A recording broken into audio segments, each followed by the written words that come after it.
Okay, let's get started. Good morning, welcome. Thank you for joining us here at the Rotman School.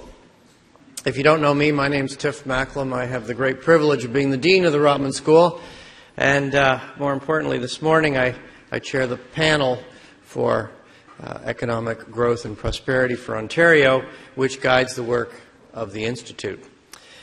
And the format this morning is Jamison and I are going to try to briefly pull out the highlights of our latest working paper. And then the good news for you is we have an outstanding panel who's going to enrich the discussion. So without further ado, let me launch right into the report itself. So we're really going to give you a little roadmap. Jamison and I are going to talk about three things. First of all, I'm going to talk about how we have traditionally measured prosperity at the Institute for Competitiveness here in Ontario, which is effectively focused on GDP per capita. GDP per capita has some drawbacks, and I'm going to draw those out. I'm then going to present some alternative measures of prosperity and show you how Ontario does when you look at a richer set of measures.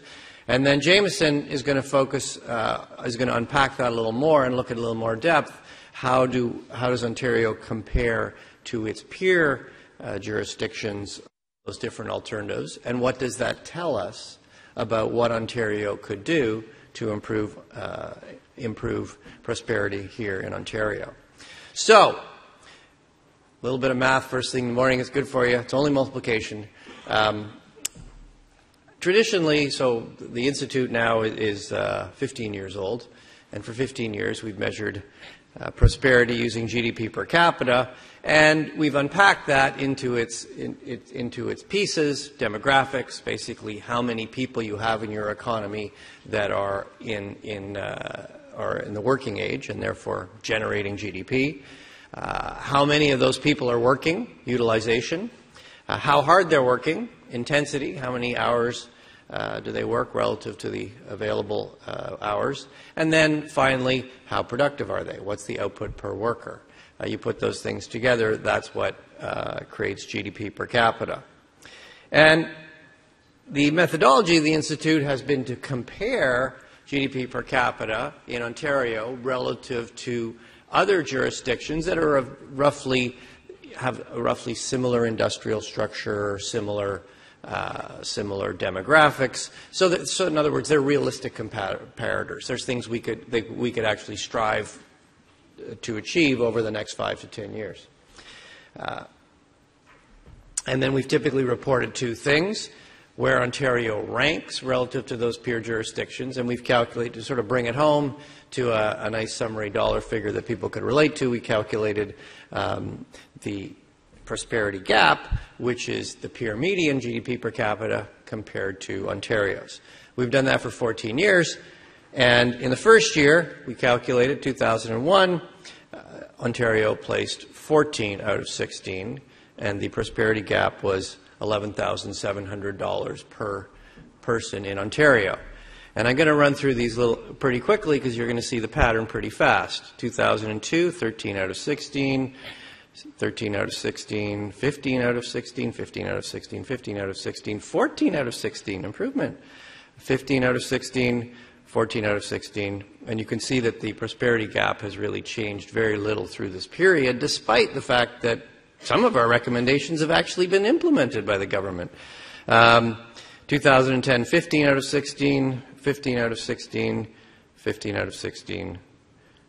We got so fed up with being 15 out of 16, we added a few comparator countries, so now we were 16 out of 19, relative improvement. But you can see actually the prosperity gap is actually larger today than it is in 2001.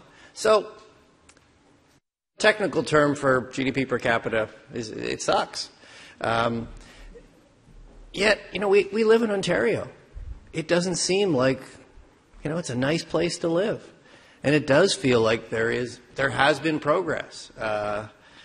Governments, they haven't got it all right, but they have taken many sensible steps forward. So what's going on here? Well, one possibility is that We know that there are a number of limitations to GDP as a measure of prosperity.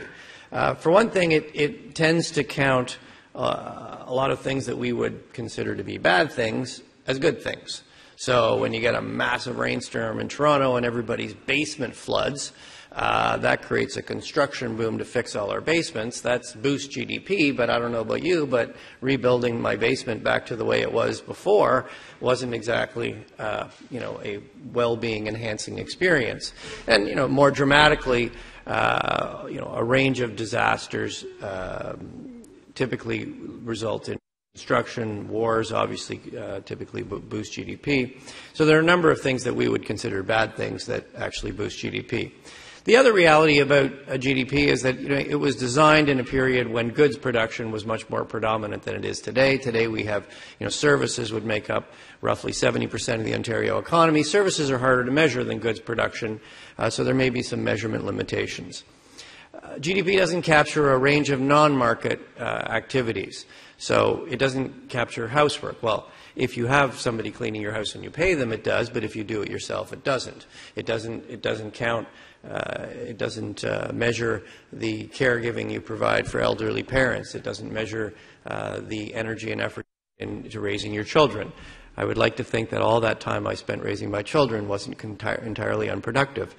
And more broadly, it obviously misses some things that people value: health, safety, sense of community.